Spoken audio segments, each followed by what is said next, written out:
Good morning, everybody. Supercar Street Racing with a long awaited update. I have not been doing much with the car. Been kind of out of it in a relationship which ended recently. So now I can concentrate on doing other things with this car.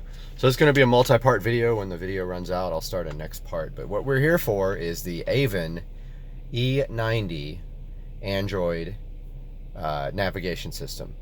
So let's talk about Avin first of all, who is believe a Japanese or Chinese company who has a U.S. office in California. I believe it's in California. I'd have to go back and look. So you can get these same units on eBay. I don't know what the support would be like, and we will talk about Avin's tech support here shortly. But so basically, this unit, when you have a E90 car, you either have no navigation, in which case you don't have this hump. That's kind of a better option for the new navigation system retrofit, and I'll tell you why later. Or you have CCC or CIC, depending on what year, and they improved the navigation drastically. I believe in 2000, either 10 or 11, they upgraded it.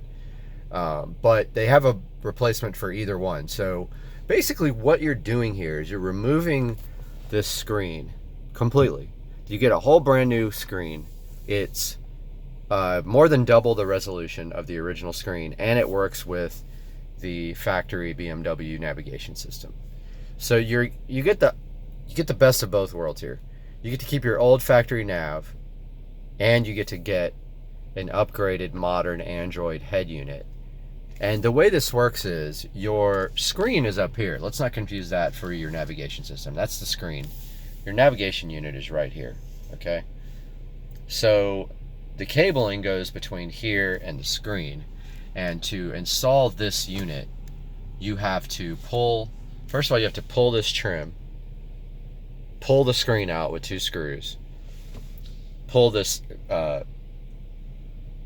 climate control system out. I drew a blank there for a second, with these little clips that are on the side. And then you have to pull out this navigation system with screws.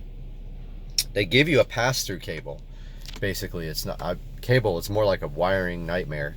It's a big bundle of wires that you plug in between this system and that system.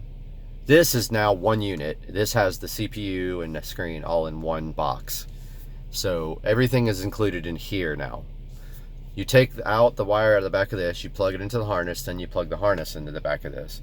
And then you move the fiber optic cable. Without the fiber optic cable, the audio will not work. So if you install one of these, don't forget to move the fiber optic cable from the back of your original plug here to the new plug that goes in the back of here.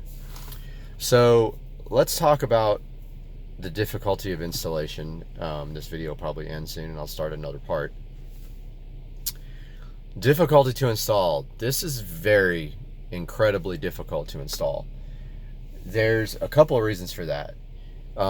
It wouldn't be so bad if there was room back here.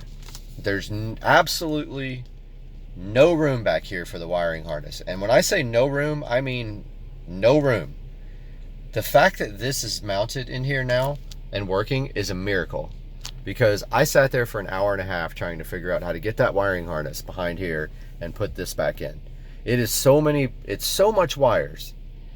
So the only way to really do it, I feel, is when you pull this out, there's a plastic cage. This video, I think, is going to end at 4 minutes. Let's see. No, it's still going. Okay. So there's a plastic cage on each side of this where this slides into. I believe you can cut that cage and just use the screws to hold this in. And if you got rid of the side of this cage, the wires could go to the side easily. You could push them to the side, this thing would slide in easily.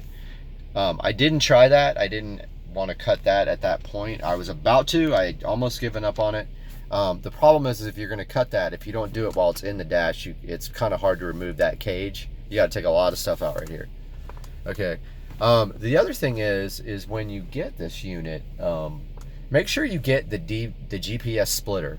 That allows you to use the old GPS antenna with both this unit, and when you switch to BMW Nav, it allows you to use the same GPS, your old GPS antenna. And I do believe this video is going to end at 5 minutes, and I'll start a new one. Let's see.